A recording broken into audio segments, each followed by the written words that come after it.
Alright, so here's the fork leg. You see right now it's the outer leg and the inner leg is right there. And here's the end. I already drained it out. You know, it's just residual, whatever dripping out.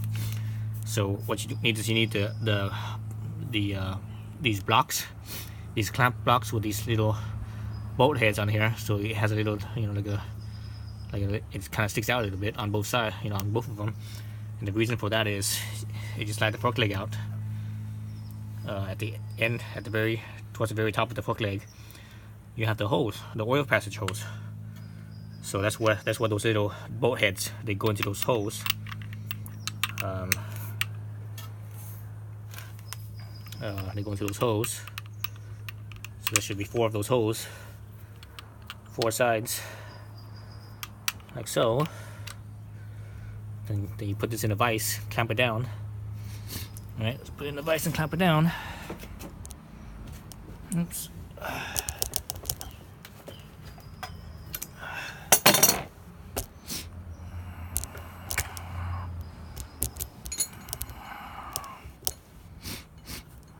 Okay.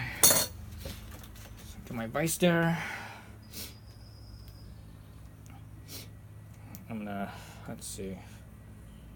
I'm gonna do it this way. Clamp it down. It's important that you make sure that those bolt heads are in the holes. If you don't, and the bolt heads are in the hole, and it's touching the solid piece here, it will dent into it, and you're gonna destroy your fork legs. That's gonna be a real pain in the ass right there, because fork legs aren't cheap. So I got my thing in there. I'm gonna slightly angle it so that way it's slightly downward angle. And you see sort of a downward angle, and the reason for that is there's still residual oil in here. I don't want that oil to spill everywhere on this end or the other end, so it stays on this end here, because this end is closed. Okay, let's tighten this down a little bit. Okay. So from here, you need to heat this up, and the thread is about right here, this middle section of the it's right here in this middle section of the axle holder here. So they have red Loctite, so you know red Loctite is permanent Loctite. To break that apart is you need heat, so you need to heat this up to basically 250 degrees. So I'm gonna heat it a little bit over that, probably around maybe 260 or so. 250, 260. I have my heat gun, and it's gonna take a while. It's gonna take like 5 minutes or so, so I'm not gonna video that. But anyways, I have a heat gun. This is not gonna work with the dryer, hair dryer, because the hair dryer is not hot enough. But the heat gun is. Or you could use a little propane torch, and that's a lot faster. But propane torch, you have to really keep an eye out on the temperature, otherwise it gets too hot and you're gonna damage your paint here. So for me to keep an eye on how much heat, oops, let's hit the tripod. So for me to keep an eye out on how much heat to put in, I have a little infrared thermometer here. So when the heat gun's blowing on here and I shoot this on here, it will actually read about 40 degrees high. But if I take the heat gun off, because it's kind of reading the hot air too, so if I take the heat gun off and just point it at this, then it'll read it'll be more accurate, the right temperature.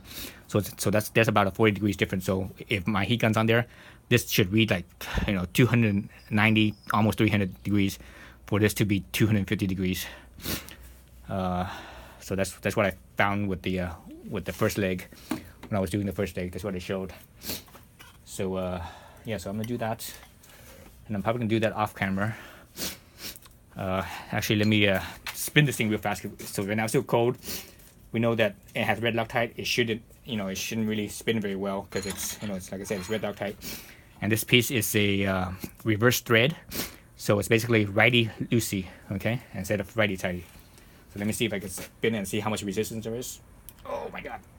Okay, that did not spin at all. Okay, so definitely red Loctite.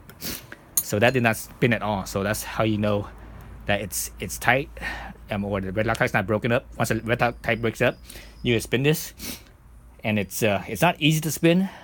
I wouldn't say it's easy to spin, but it will spin. But it's you will feel like resistance. Anytime you have Loctite in there, when you're breaking it off, even though it's broken up, because it fills in all the space and stuff, so it still feels tight. But anyways, so that did not even budge at all. So that's how you know you broke up the red Loctite.